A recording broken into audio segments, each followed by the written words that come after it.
necesitamos rasgar el velo. Ya. Si no se rasga el velo, no obtenemos identidad. Y si estamos en esta congregación, asamblea, que en el mundo entero hay muchas, oro al Padre y pido al Padre que muchas también vayan en la línea de hacer la voluntad del Eterno. No todas están en esa línea de obediencia. Hay millones de congregaciones en el mundo, lamentablemente guiadas por su propia visión egoísta, manipuladora, ostentosa, grosera y muchas más cosas, porque hacen parte del sistema babilónico. Muchas son parte de esas hijas de la gran ramera. Suena fuerte, pero es la realidad. La iglesia cristiana evangélica en el mundo, en gran parte, hoy hace parte de las hijas de la gran ramera que dice Apocalipsis. Pero gloria al Eterno que estamos entendiendo muchos también y que optamos por salir huyendo. Apocalipsis 18:4, salgan de en medio de ella. Y gloria al Eterno, hemos entendido también muchos de que era tiempo de salir de ese sistema babilónico religioso que hoy se manifiesta en gran parte en iglesias cristianas. Pero creo que lo que el Padre ha dicho y la Escritura dice se tiene que cumplir, y Yeshua en su segunda venida física encontrará un pueblo que raptar. ¿Sí? Así es.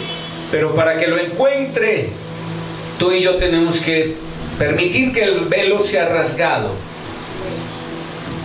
Y cuando veamos claramente la visión del reino, como debe ser, y la entendamos, la comprendamos, podamos impartirla como ese evangelio del reino que Yeshua está esperando que prediquemos, y hagamos a otros ciegos que recuperen la vista. Yo no sé si usted cree que ese milagro está a punto de suceder. Y yo lo creo porque hoy se está realizando acá un milagro, amado. Se está realizando el milagro de rasgar el velo de muchos y resucitar a muchos. Sí, esto es muy importante.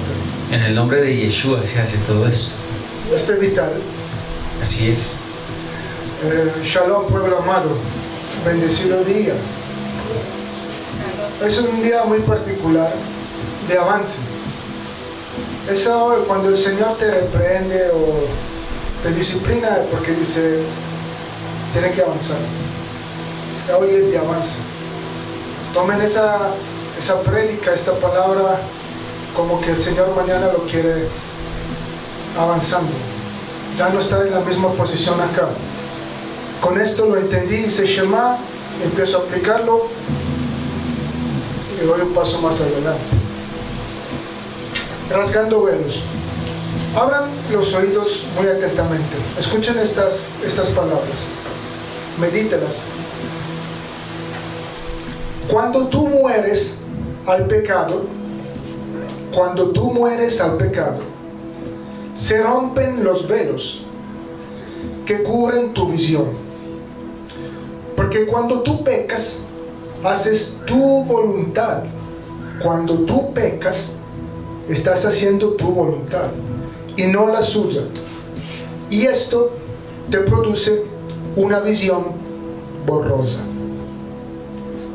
Si quieres, se la leo otra vez. Cuando tú mueres al pecado, se rompen los velos que cubren tu visión. Porque cuando tú pecas, haces tu voluntad y no la suya. Y esto te produce una visión borrosa. Ese manto, ese velo, que cubría, que separaba el lugar santo del lugar santísimo, tenía un espesor de 10 centímetros. El profeta Sebastián dijo que hasta hay placa de cemento. ¿Por qué dice placa de cemento? Porque no es... Algunos de pronto si tienen ese velito, gloria al Señor.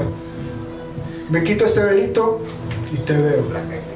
Gloria al Señor. Pero la placa de cemento que él habla es porque hay miles de manticos, unos detrás de otros. Y de aquí a acá puede haber medio metro de velos.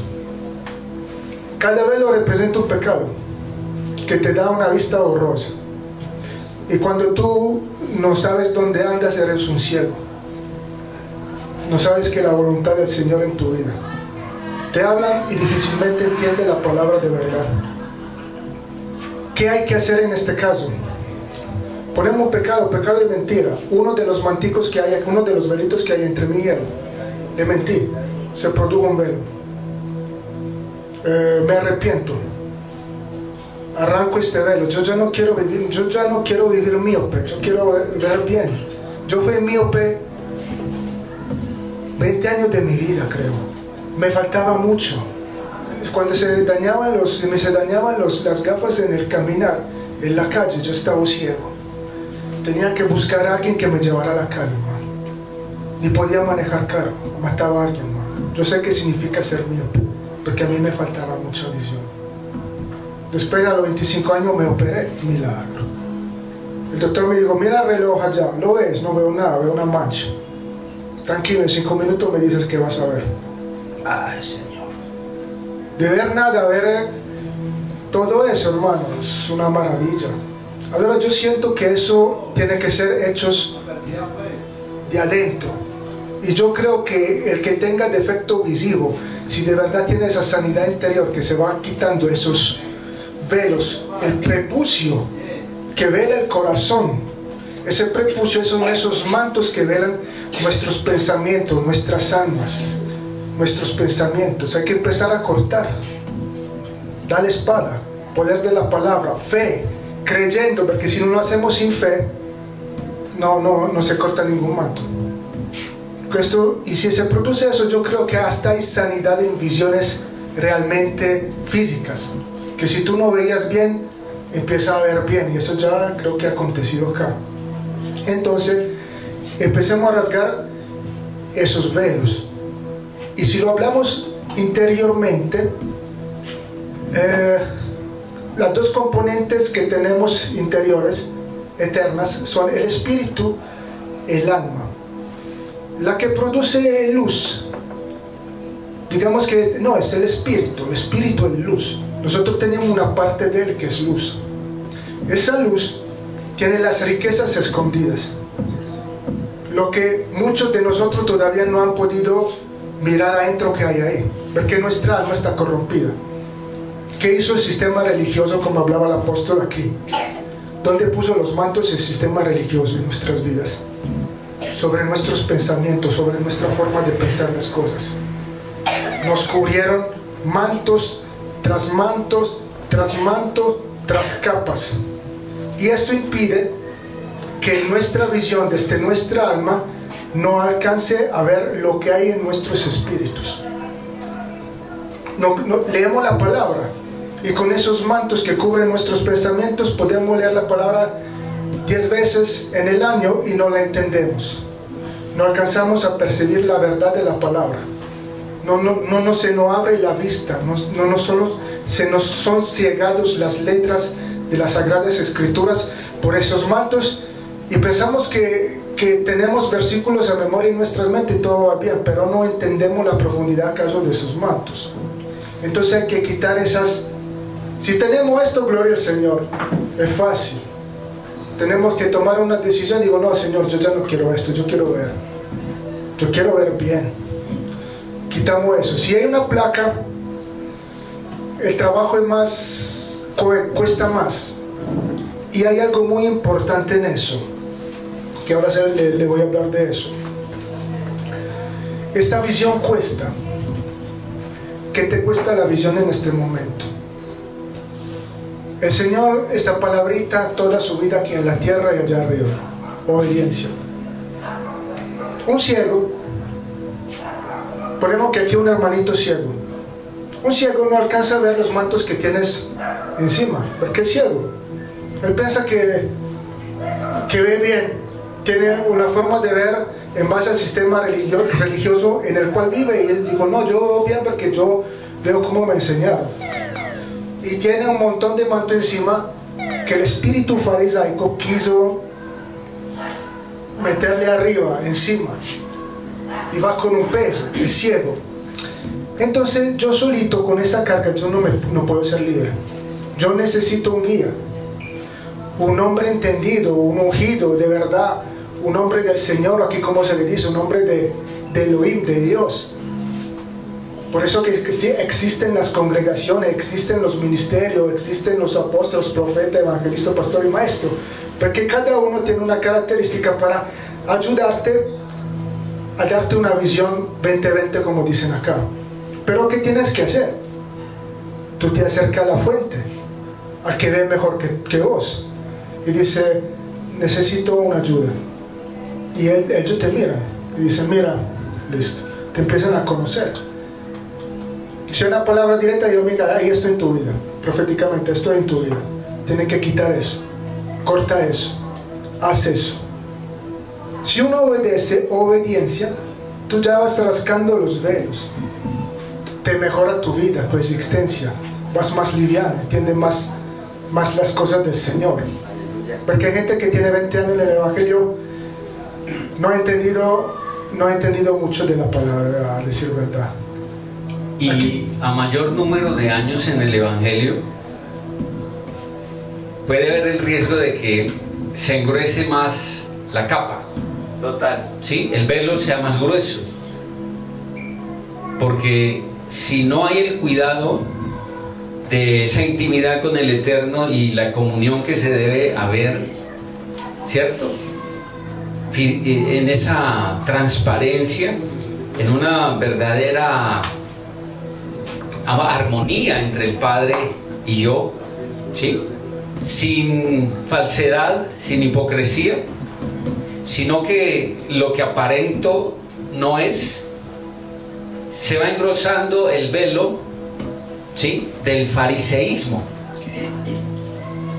¿Qué grosor tendría el velo de los fariseos? Vamos a tratar de mirar qué grosor tenía el velo que tenían los fariseos, ¿cierto? muy grueso. Yo creo que ahí sí aplica la placa de cemento. Total. No lo vieron. No. Y al día de hoy. Y no les fue roto aún con la muerte de Yeshua. Esas placas no fueron partidas, ¿ok? Pero lo más hermoso es que la muerte, aquí juega un papel importante la muerte. La muerte es la única que puede rasgar velos o placas de cemento, si así lo vamos a decir. La muerte. Pero en este caso ya no es la muerte de Yeshua, porque Él murió para que digamos, el velo grueso que había, o la placa, como quiere decirle, de cemento que había entre los hombres y nuestro amado Abba Kadosh, Él la rompió. ¿Ya? Se rasgó por la muerte de Yeshua. Pero qué tremendo que a veces, aunque ese velo, el más importante para comunión de nuevo del hombre con el Padre, está roto, fue rasgado, cada hombre tiene un velo, su propio velo, se hizo su propio velo nuevamente. Y ya no es que Yeshua vaya a volver a venir a morir para rasgar ese velo tuyo. ¿Cómo se rasga ese velo? Esa placa de cemento que impide. Dígale que está a su lado. Exacto. Dígale que está a su lado. ¿Quieres rasgar el velo que te impide entrar en la presencia de papá? Dígale, muere. Y aquí no estamos decretando a la distancia para los que, una iglesia que declara muerte. No es la muerte que usted se muera ya físicamente y que lo tengan que enterrar ahora. No. Es que muera a su yo. a su ego, a su orgullo, a su altivez, a su desobediencia. ¿O no es así, hermano? Y es tremendo porque los estudiosos que buscan en la palabra saben que Aarón es un sumo sacerdote, los hijos estaban con él. Es interesante ver esa realidad, porque en ese tiempo la función de ellos no cargaban nada. De hecho, cuando se tenía que desamblar el tabernáculo, lo que ellos tenían que hacer por primeros era ir, zafar el velo inmenso, que era con un espesor de 10 centímetros, Aarón y los hijos, nadie más, y lanzarlo sobre el arca, cubrirla.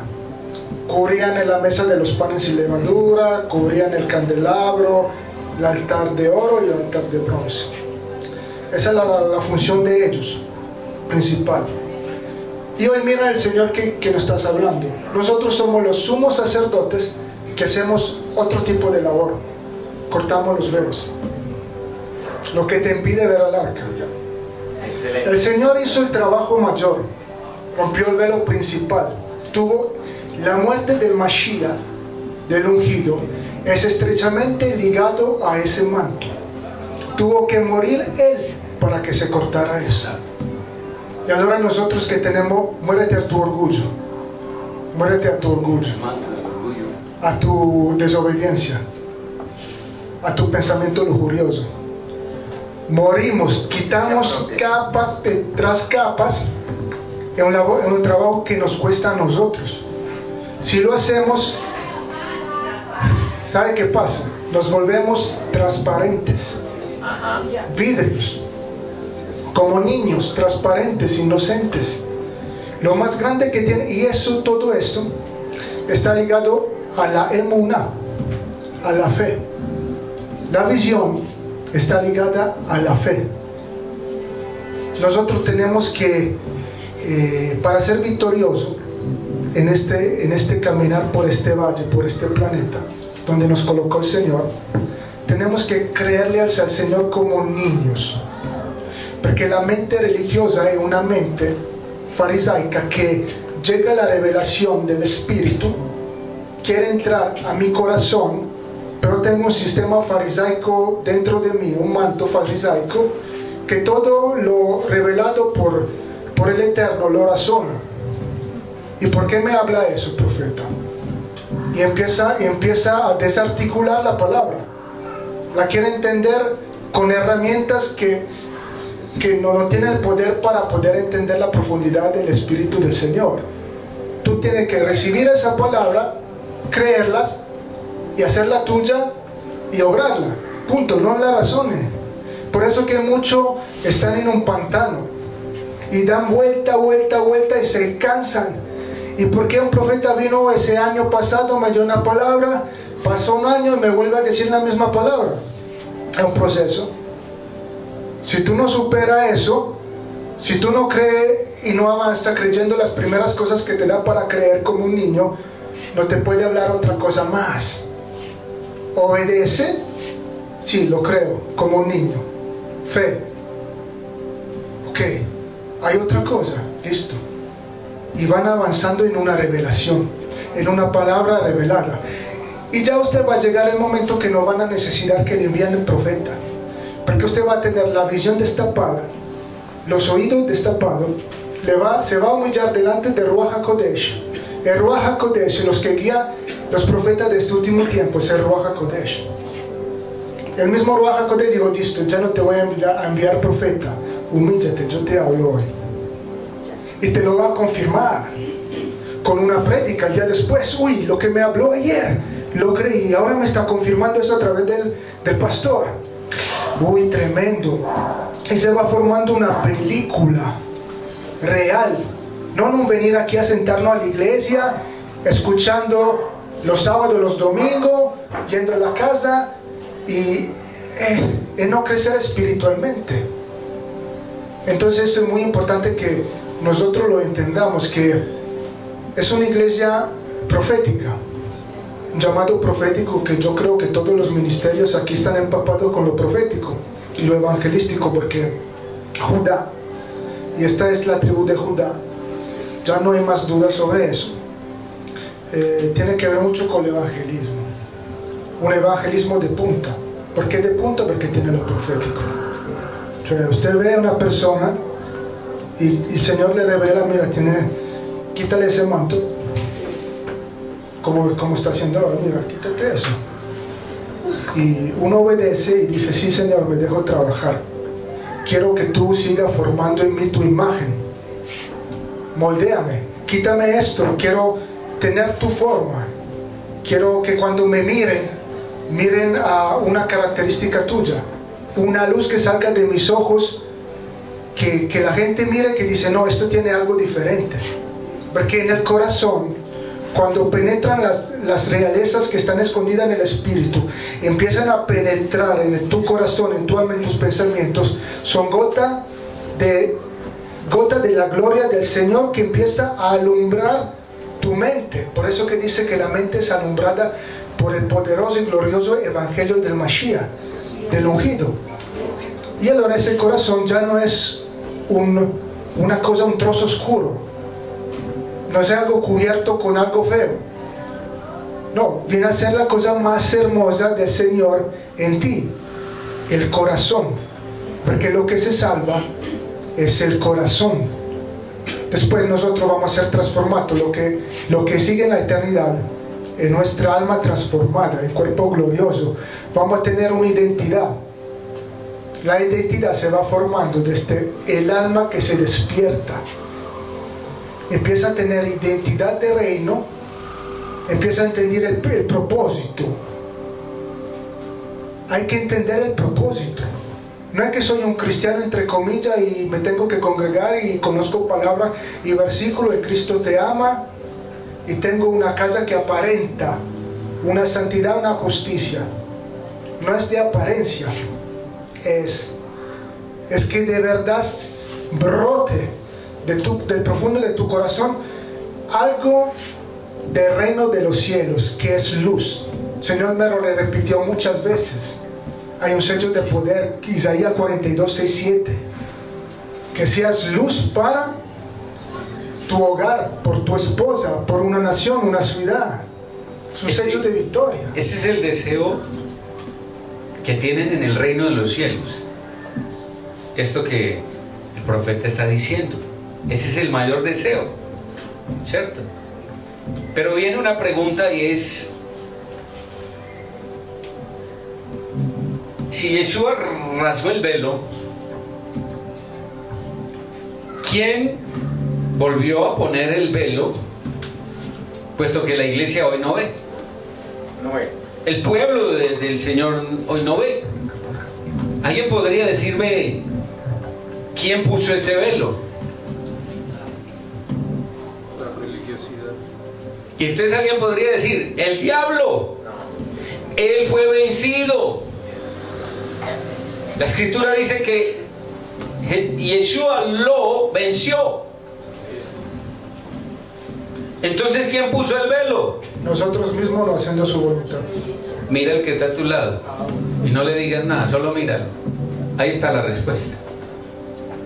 Cada uno de nosotros ponemos velos cuando mentimos, cuando robamos, cuando se fornica, cuando hay pornografía, cuando hay todo el pecado, ¿cierto? Cuando hay desobediencia, ponemos un velo. Ese que rompió Yeshua, lo volvemos a cubrir y no tenemos entrada para mirar ¿qué? La gloria que está sobre el propiciatorio. No podemos entrar al lugar santísimo a ver el arca. ¿Quién es el arca? El Eterno, Yeshua mismo. Entonces hay un velo que se puso, no por Yeshua y no por el diablo. El mismo hombre volvió a poner el velo con su desobediencia. Y quiero que vayamos y miremos este punto desde un pasaje del antiguo pacto, como dicen muchos, que no es antiguo, simplemente es el anterior, antes de ser reformado, renovado. Y es cuando nos habla en Jueces capítulo 16 de Sansón.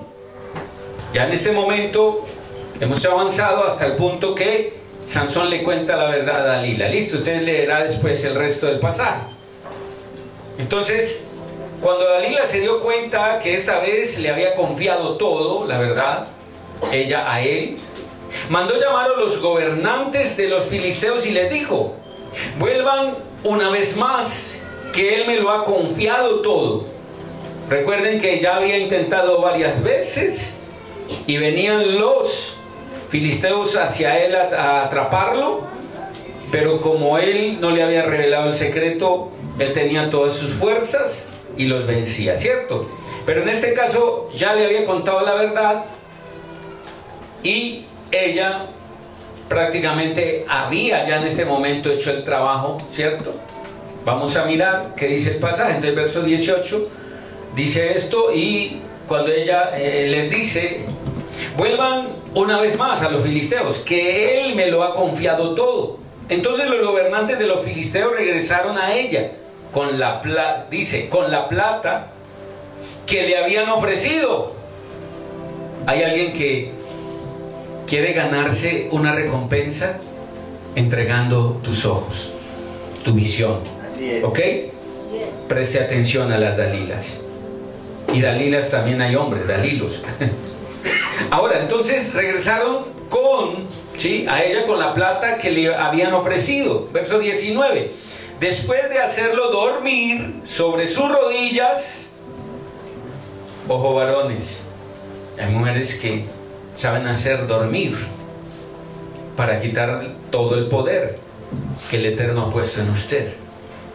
Entonces, después de hacerlo dormir sobre sus rodillas, ella llamó a un hombre para que le cortara las 7 trenzas de su cabello, donde yacía, ¿cierto?, el poder, su fuerza. Ahí, en esas trenzas, estaba depositada la unción de Sansón, tremendo. En algunos era en sus huesos, en Sansón era en sus trenzas, no en sus músculos, ¿ya? Y entonces le cortó las 7 trenzas de su cabello. Así comenzó a dominarlo y su fuerza lo abandonó. ¿Qué abandonó a Sansón? Su fuerza. Su fuerza lo abandonó. Escuche bien, vamos a ver qué es esa fuerza. Verso 20, luego ella gritó: Sansón, los filisteos se lanzan sobre ti. Sansón despertó de su sueño y pensó: me escaparé como las otras veces y me los quitaré de encima. Pero no sabía que el Eterno lo había abandonado. Y en el verso 19 dice: y su fuerza lo abandonó. ¿Quién era la fuerza? El Eterno. Está diciendo, pero no sabía que el Eterno lo había abandonado. Verso 21. Entonces los filisteos lo capturaron, le arrancaron los ojos y lo llevaron a Gaza. Lo sujetaron con cadenas de bronce y lo pusieron a moler en la cárcel. Pero en cuanto cortaron su cabello, comenzó a crecer de nuevo.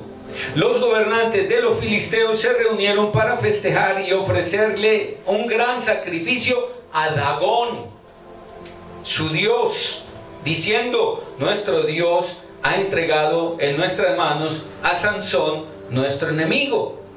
Verso 24, cuando el pueblo lo vio, todos alabaron a su Dios, diciendo a Dagón: nuestro Dios ha entregado en nuestras manos a nuestro enemigo, al que asolaba nuestra tierra y multiplicaba nuestras víctimas.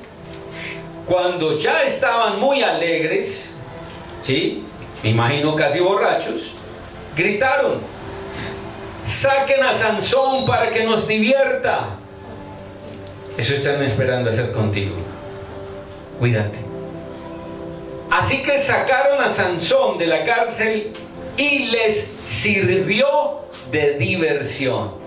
Tremendo. Tremendo. El ungido del reino de los cielos. El llamado a exterminar todo el pueblo filisteo. Ahora era motivo de burla. Si no te cuidas, pierdes la visión, te sacan los ojos, te quitan la unción, cortan la unción, te cortan la intimidad con el Eterno. El Eterno te abandona y terminarás siendo oprobio, diversión para tus enemigos. Eso es lo que Satanás está buscando ahora mismo con muchos. ¿Le suena eso a usted en su vida conocido en algún momento? Cuando el enemigo mandó una Dalila o un Dalilo. ¿Aló? Y en este caso no tiene que ser alguien físicamente. ¿Cuántos tienen celulares? Por ahí puede venir una Dalila. ¿Aló? Y no es necesariamente una mujer al lado de la pantalla al otro lado, o un hombre, no. A un clic de un video pornográfico te cortan las trenzas,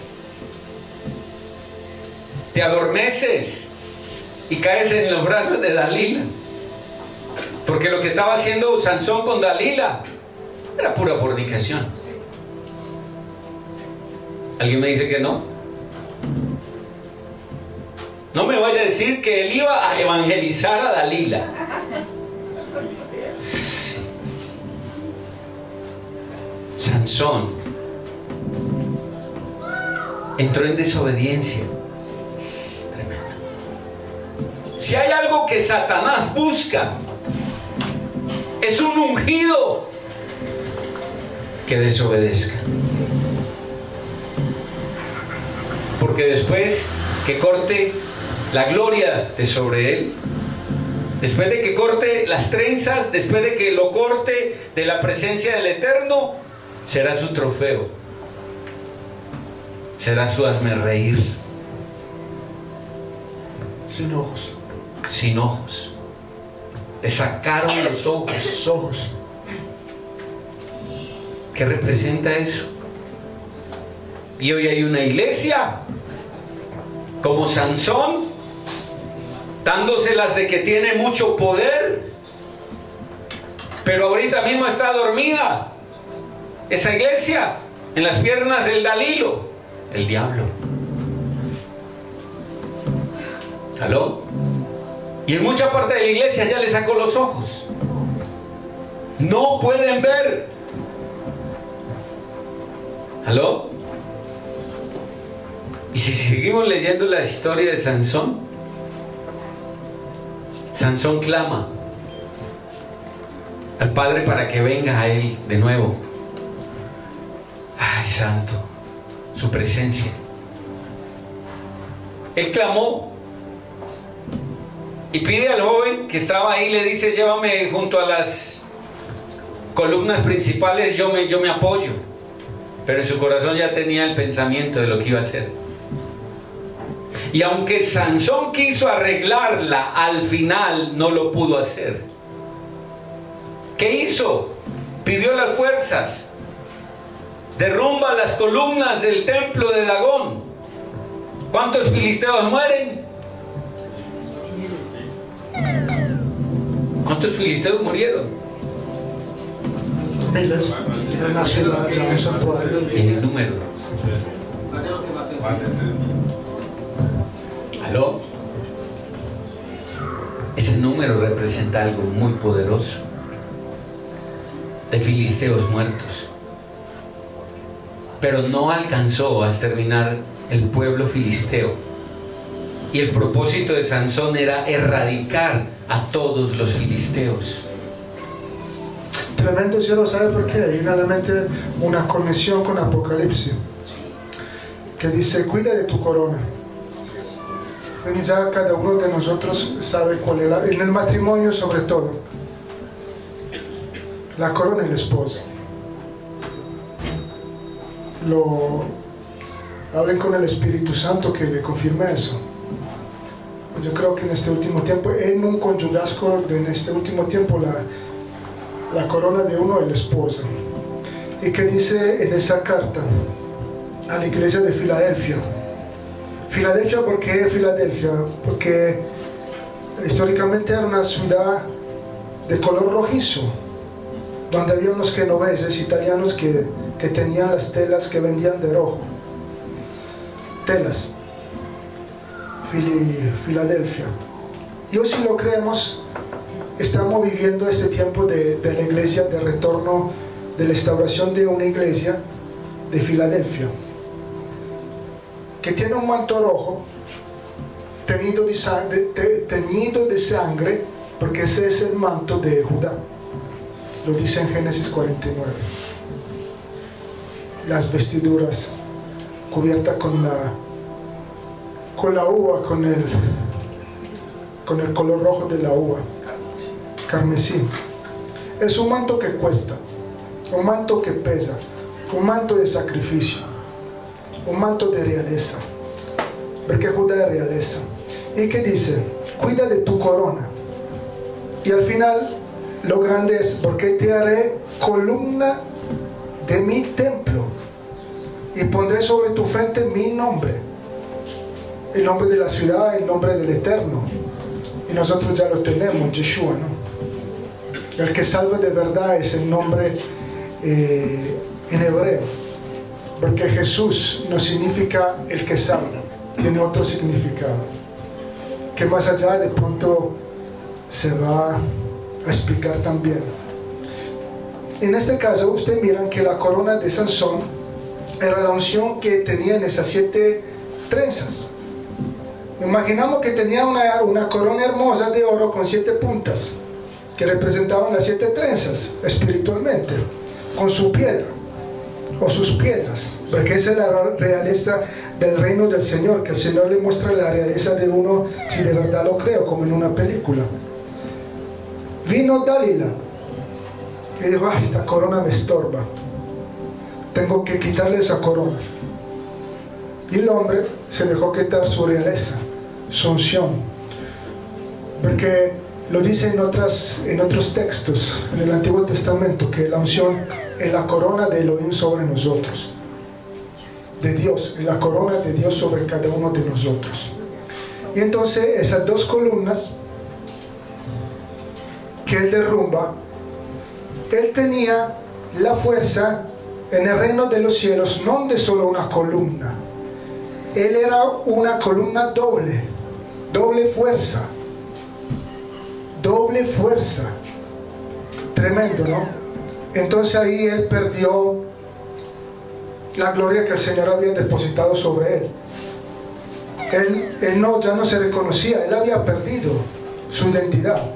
Usted sabe qué significa ser una columna del templo del Señor, firme. No me prostituyo, no hablo cosas por hablar, hablo lo que el Espíritu Santo me revela, no me comprometo con el pecado, con el mundo, no me hago enemigo del reino de los cielos. Si elijo una esposa en la que el Espíritu Santo, la que el reino dice que va a ser mi esposa, es ella, punto, no hay otra. No vivo de fornicaciones. Esto le pasó a este hombre que fue cortado, y le costó, y sufrió, porque lo hicieron sufrir, y se divirtieron y se burlaron. Uno que podía derribar un entero pueblo de filisteos solo, y se iban burlando de él. Esto es lo que va pasando proféticamente en este último tiempo a lo que ha sido ungido de verdad por el Señor. Van a tener este desenlace trágico, porque no saben lo que cargan. O llegó, se dieron lo que dieron para el Señor le plació, los ungió, pero pues pasó un tiempo y se olvidaron qué propósito tienen, o no profundizaron con esa unción cuál es mi real propósito. Porque si uno de verdad tiene esa unción, penetra más en el entender, porque estoy en este planeta. Se desvió grandemente. Pero a veces pasa algo, y es que muchos pueden conocer cuál es el propósito. Sansón conocía cuál era el propósito porque se le había sido revelado, y era acabar con los filisteos. Sí. ¿Qué pasa con Sansón? Lo que pasa hoy con muchos. ¿Saben cuál es el propósito? saben que tienen un gran ministerio apostólico, profético, evangelístico, pastoral o de maestro. Tienen dones, tienen todas las herramientas, tienen todo el poder. Pero ¿qué hacen? Hacen lo que hacía Sansón. Pecan y dicen, de esta me escaparé otra vez como las veces anteriores. ¿Aló? Y piensan que así como el Eterno los ha perdonado 1, 2, 3, 1000 veces, la 1001 vez también lo va a hacer. ¿Conocen personas así? Pecan y pecan y pecan. Y usted a veces piensa, y Señor, usted sí, demasiada misericordia. Pero va a haber una vez en que sí le van a cortar todo el poder y no va a poder reaccionar. Y sabe, tremendo que el Señor me muestra esto también. Cuando hay dos columnas, hay una columna y una columna. Esa columna representa la entrada del templo en Jerusalén. Había dos columnas de bronce con dos nombres. Él establece por su fuerza. Ese era el propósito de él. Él establece por la fuerza que yo le he dado a Sansón. Él era un portero. Sí. Él era libre de moverse ahí en ese umbral. Las columnas eran de bronce, porque le pusieron cadena de bronce, para que entendamos que lo que realmente la posición de ese Sansón. Sansón era también un ministro. Sansón tiene la raíz hebrea o aramea que significa Shemesh. Shemesh significa ministro, ministrar. Venía de la tribu de Dan. Tenía la justicia, era un ministro de justicia.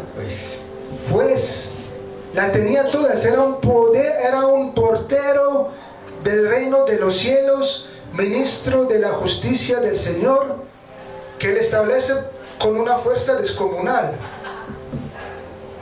Él lo sabía.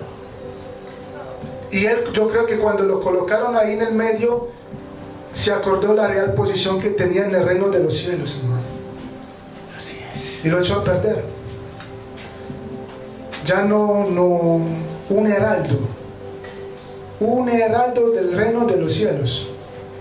Nosotros si vamos obedeciendo al Señor y se vamos creciendo espiritualmente, porque como decía el profeta Reinaldo, esto es justicia. Yo creo que aquí algunos van a ser porteros, heraldos del reino del Señor. Esa puerta puede estar en una familia, esa puerta puede estar en una nación, en una ciudad.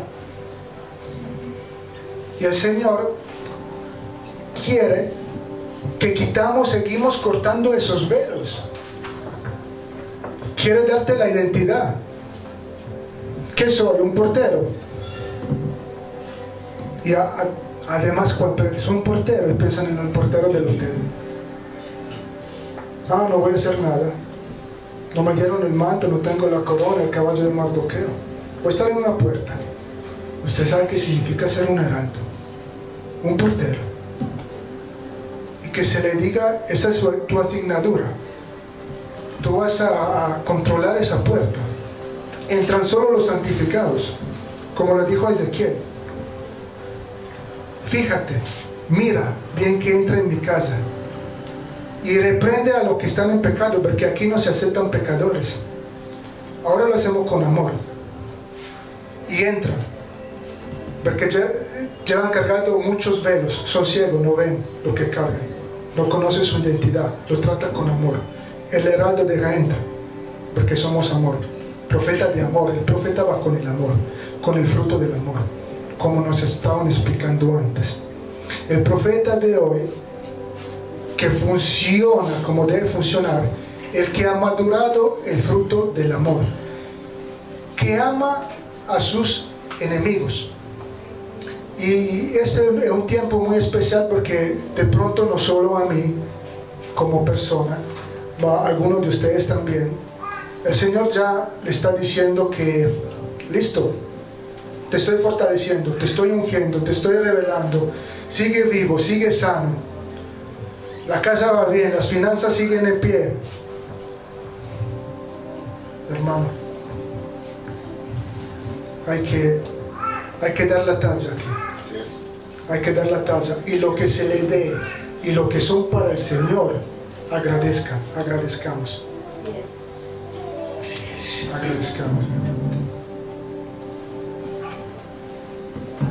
Ese velo que se tiene que rasgar. Este tema no empezó hoy. Este tema viene ya hace mucho tiempo. ¿Sí? Esto no es un tema de hoy, es un tema que hoy el Señor quiso llevarlo a esta dimensión. Pero hace rato Él viene hablándonos de justicia. Justicia. Y cuando Él hablaba hace creo que va a ser un par de años, de cortar la higuera, ¿se acuerdan?